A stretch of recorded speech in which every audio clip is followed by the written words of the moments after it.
আসসালামু আলাইকুম ওয়া রাহমাতুল্লাহি বারাকাতুহু। প্রিয় দিনী ভাই ও বোনেরা, মাহে রমজান চলছে, প্রত্যেকে মাহে রমজানের মোবারকবাদ জানাচ্ছি।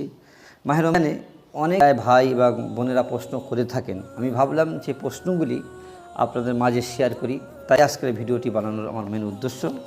প্রথম প্রশ্ন হলেই যে রোজা অবস্থায় নখ কিংবা অবাঞ্ছনীয় চুল, যেমন গোঁফ, নাভির নিচে চুল, বগলের নিচে চুল কাটা যাবে কি যাবে না?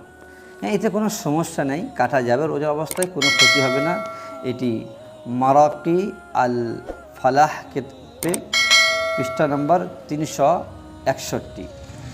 দ্বিতীয় নম্বর প্রশ্ন হলো যে রোজা অবস্থায় লিপস্টিক লাগানো যাবে কি যাবে না? অনেক মহিলারা বিভিন্ন জায়গায় অফিসে জব করে বা বিভিন্ন জায়গায় যায়, তারা একটু শখিন বা লিপস্টিক দেয়।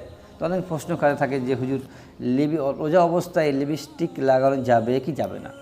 তো রোজা অবস্থায় লিপস্টিক লাগানো যাবে, এতে কোনো সমস্যা নেই। তবে খেয়াল রাখতে হবে যেন এই লিপস্টিকের যে দুর্গন্ধ যেন হালাক পেটে নিচে না চলে যায়।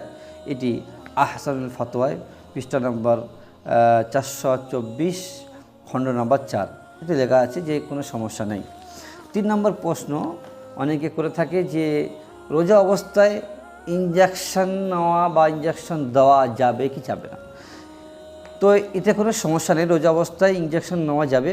ফতোয়া কেতাবে ফতোয়া রহিমিয়া খণ্ড নম্বর 4 পৃষ্ঠা নম্বর 422 নম্বর পৃষ্ঠা লেখা রয়েছে যে এতে কোনো সমস্যা নেই।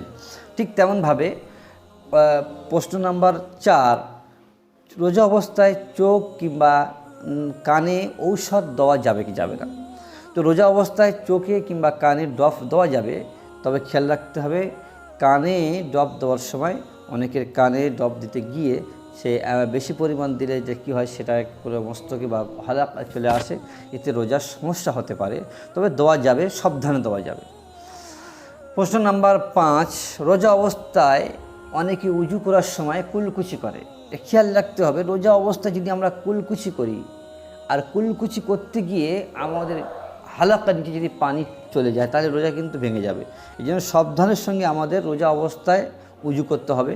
আমি বলবো রোজা অবস্থায় উজু করার সময় আপনাদের গড়গড়া করার কোনো প্রয়োজন নেই।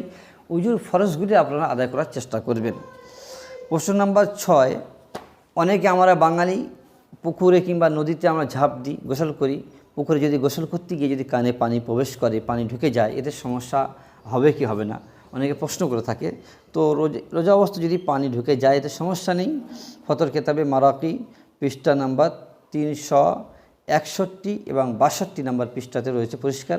তবে আমি আপনাদেরকে বলবো রোজা অবস্থায় আমরা যখনই পুকুরে নামবো, পুকুরে গোসল করব, তো আমরা সাবধানের সঙ্গে গোসল করব। আশা করি আপনারা প্রত্যেকেই বুঝতে পেরেছেন। আর একটি প্রশ্ন অনেকে করে থাকেন, সেটি হলেই প্রশ্ন নম্বর 7 অনেকে করে থাকে, সেটি হলেই মাজন দিয়ে দাঁত মাজা যাবে কি যাবে না? রোজা অবস্থায় ব্রাশ করা কিংবা মাজন দিয়ে দাঁত মাজা, এটা সাবধানের সঙ্গে আমাদের করতে হবে।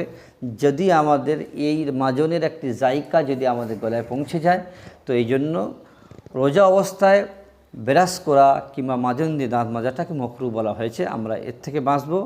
আমরা মেসওয়াক করব, মেসওয়াক করাটাই হলো জায়েজ।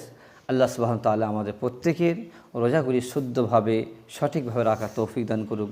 আশা করি আপনারা প্রত্যেকেই এই ভিডিওটি প্রত্যেকের মাঝে শেয়ার করবেন, প্রত্যেকে জানার সুযোগ করে দেবেন। আসসালামু আলাইকুম ওয়া রাহমাতুল্লাহ।